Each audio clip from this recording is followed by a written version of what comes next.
For an autistic or ADHD person, being watched or being perceived can actually be super exhausting.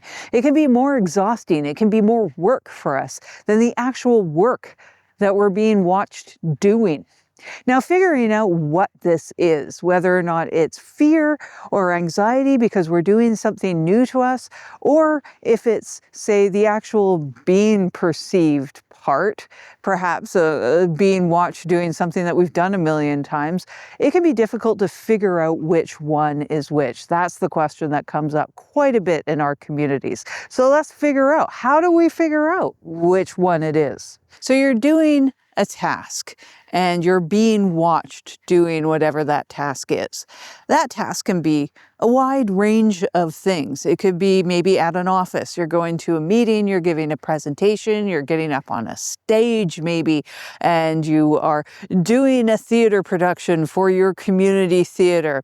It could be pretty simple. Somebody's coming and sitting in your cubicle and you're working on a spreadsheet together. It might be somebody coming to your house to learn how to connect their PayPal to some of their bills or something. That seems really specific. That was one for me.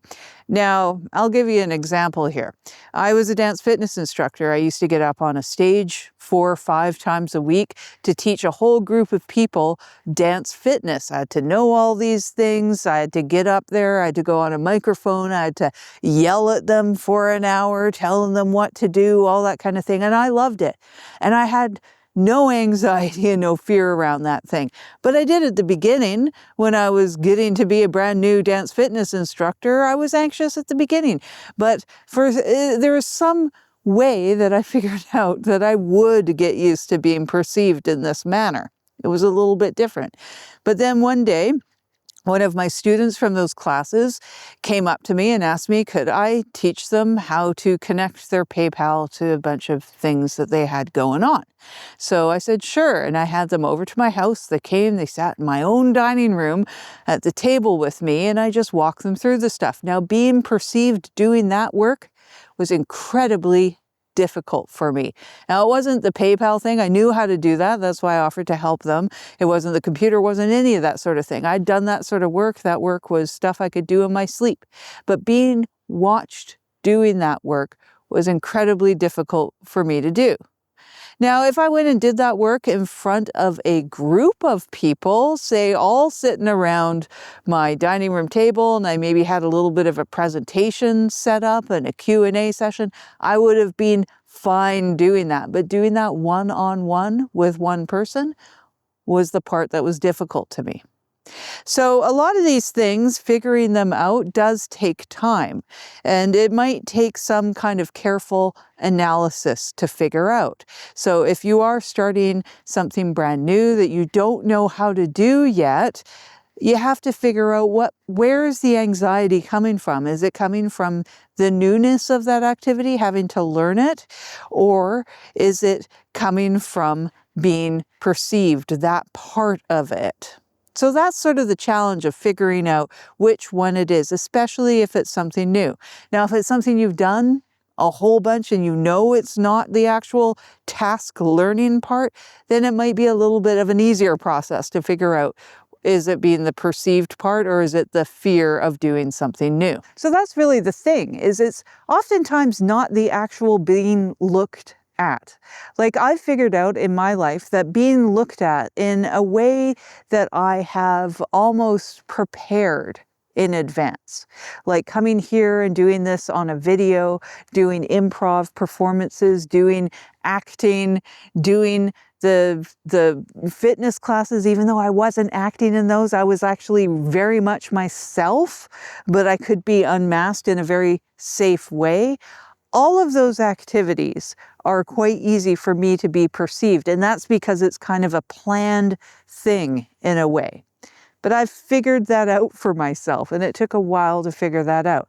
So that's a lot of the work in figuring out, is it being perceived? Or what part of being perceived is it? Now, there's another thing in this, and that is masking. So these are the layers on top of being perceived. So masking is a lot about being perceived. That's where we say, take on characteristics from someone else to kind of fit in. It's all about fitting in. It's about giving enough eye contact to sort of fit in. It might be about kind of suppressing our stims to fit in so we don't look different than everyone else. It might be suppressing the inclination to go on a monologue or go on a tangent and on a connection that we noticed, all those kind of things.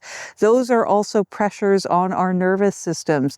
It's pressures on our energy that's taken away from those things in very similar ways. And that can it can get a little bit confusing, sort of figuring out what's the mask part that's being exhausting to me today, or what is the being perceived. And to help you figure these things out, if it's being, an exhausting thing for you that you are not getting over, a lot of times it is sort of analyzing how much energy are these things taking from me? How exhausting is it? How do I feel after the fact? And is it getting easier over time?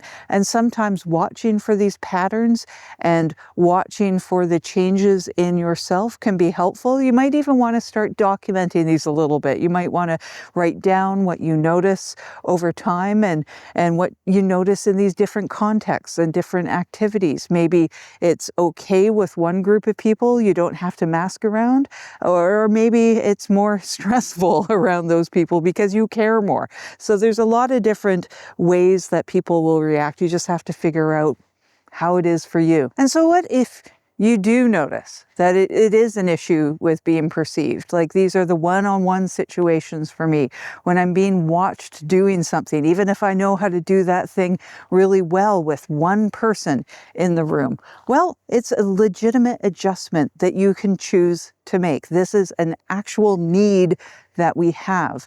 It's a way that we can or cannot work. And that's absolutely valid. And it's something that you are allowed to adjust for. Now, no, we can't all, unfortunately, have these situations where we can all make these adjustments. I know it won't be possible for some people. It can be a privilege to be able to make these adjustments safely in our lives, or, be able to give up work. That is definitely a privilege. So if there is a situation where you cannot make the adjustment reasonably or at all, it might be possible for you to make the time afterwards, because you know now that this is a very exhausting, difficult task for you, and you need that time afterwards to recuperate. So it might be making adjustments in other parts of your life to be able to recuperate from being perceived. So I'm deHaan, and this is Wired Divergent. You can find resources and a newsletter on my website. I also have coaching and asynchronous coaching coming up if you want to discuss these things more. So the links are in the description. Bye for now.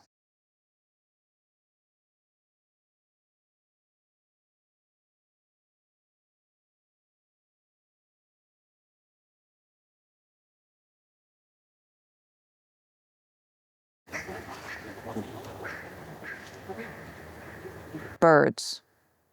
Gotta love them.